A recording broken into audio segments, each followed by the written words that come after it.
watching ABC7 Eyewitness News. Good evening, everyone, and welcome to this Eyewitness News update. It is a busy weekend in Chicago with both a White Sox playoff game at guaranteed rate and the Bank of America Chicago Marathon. As our Evelyn Holmes found out, it is translating to big business for some who have been struggling in the pandemic.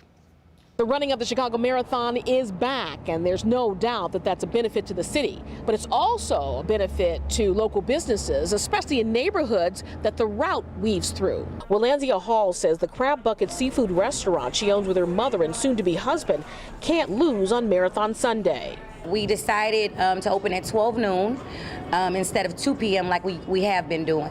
So we're getting into the routine of that for our day-to-day operations.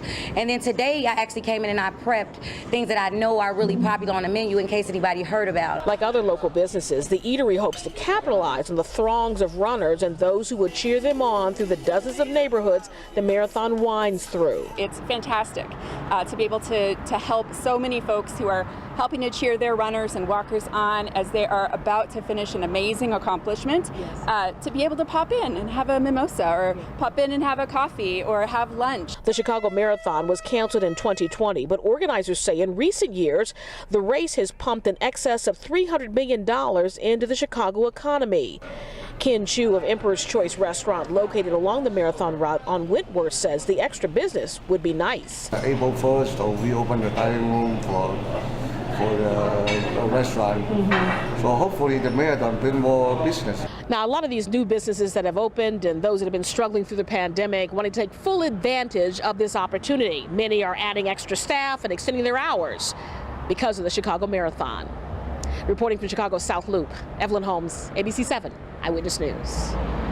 Evelyn, thank you. And tomorrow morning when the race starts, it might be a little bit warm for the marathon runners. Phil Schwartz here now with more details in the forecast. Hey, Phil. Hey, Karen. Yeah, unseasonably warm, even warmer than today. And today we made it up to 80 degrees. We have now seen above normal temperatures each and every day this month. That 80-degree reading, 6 degrees shy of the record high for the state. A little bit cooler near the lakefront, especially North Shore, only 68 in Wilmette, but 77 in Markham, still 82 right now in Shorewood. We are seeing some high thin clouds moving into our skies. It will not be as sunny tomorrow. You can see there are some clouds back to the west, but this initial area of showers and storms will stay primarily to our north and west tomorrow. So not a sunny Sunday, but every bit as warm. But again, a few more clouds in our skies. 80 degrees the high today. There you see the average high is 66. Last year in the state was pretty warm too, a high of 82. Overnight tonight, temperatures barely falling into the 60s. You can see there will be some showers and storms up in Wisconsin, but temperatures actually a few degrees warmer tomorrow than what we saw today. As we head into Monday, temperatures start out around 70 degrees and then we'll start to see some showers and maybe a few gusty storms by Monday afternoon as it becomes rather breezy. Severe threat? Yeah, we are in a slight risk. This is actually for Monday, not Tuesday, so we'll keep an eye on things as we head through the next couple of days. Clouds increase, mild, lows going down into the mid to upper 60s. For the game tomorrow evening, it should be dry. It will be warm. Highs tomorrow, 79 north, 85 south. Here's your extended outlook. Tomorrow, clearly the warmest of the next 7, but all of these temperatures above normal until we get into next weekend, as it looks like we could have the coolest weather of the season by next Saturday. Karen. All right, thank you, Phil.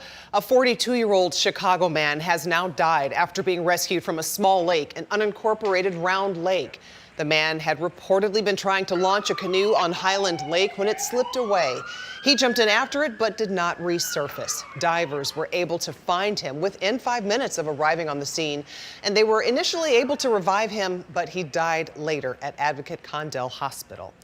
A young woman is recovering after being shot on the Dan Ryan overnight. Illinois State Police say the 23-year-old was driving in the southbound lanes at 83rd Street when shots were fired from a passing vehicle.